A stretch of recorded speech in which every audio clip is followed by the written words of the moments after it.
দেরিতে হলেও বিশ্বকাপ নিশ্চিত করল টুর্নামেন্টের সফলতম দল ব্রাজিল। তাতে ৩ আয়োজক সহ ৪৮ দলের প্রথম বিশ্বকাপে চূড়ান্ত হল ১৩ দেশ, যেখানে ব্রাজিল ছাড়াও লাতিন অঞ্চলের প্রতিনিধি আর্জেন্টিনা ও ইকুয়েডর। এই কনমেবল অঞ্চল থেকে বিশ্বকাপের সুযোগ পাবে ৬ দল। ১৮ রাউন্ডের বাছাই পর্বের ১৬তম রাউন্ডে চূড়ান্ত হল অর্ধেক। বাকি ৩ স্পটের জন্য লড়াইয়ে আছে আরও কয়েকটি দেশ। সরাসরি বিশ্বকাপে জায়গা করে নেয়ার দৌড়ে আছে আরও ৫ দল। এছাড়াও পেরুর সামনে আছে ইন্টারকন্টিনেন্টাল প্লে অফস খেলার সুযোগ। প্লে অফের শীর্ষস্থানীয় দল এখানে অংশগ্রহণের সুযোগ পাবে।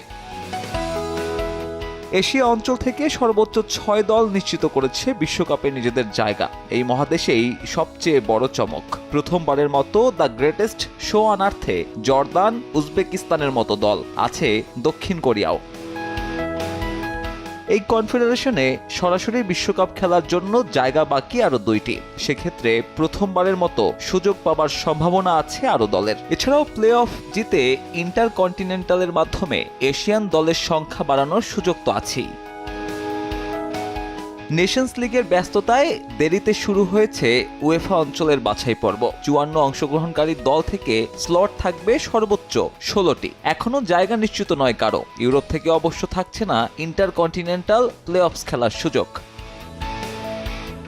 একইভাবে আফ্রিকা মহাদেশের প্রতিনিধি হিসেবেও চূড়ান্ত হয়নি কারো নাম। ৫৩ দলকে ৯ গ্রুপে ভাগ করার পর শীর্ষস্থানীয় ৯ দল সরাসরি মাতাবে বিশ্বকাপের মঞ্চ।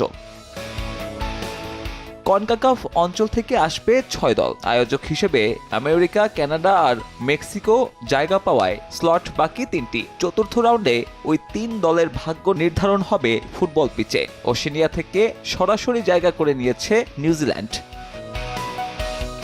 মার্চে শেষ হবে ইউরোপিয়ান অঞ্চলের বাছাই পর্ব। একই মাসে শুরু হবে প্লে অফ জিতে আসা দলগুলো নিয়ে ইন্টারকন্টিনেন্টাল প্লে অফস। সব মিলিয়ে বিশ্বকাপ শুরুর ৩ মাস আগে চূড়ান্ত হবে ৪৮ দল। সাব্বির মিথুন, সময় সংবাদ।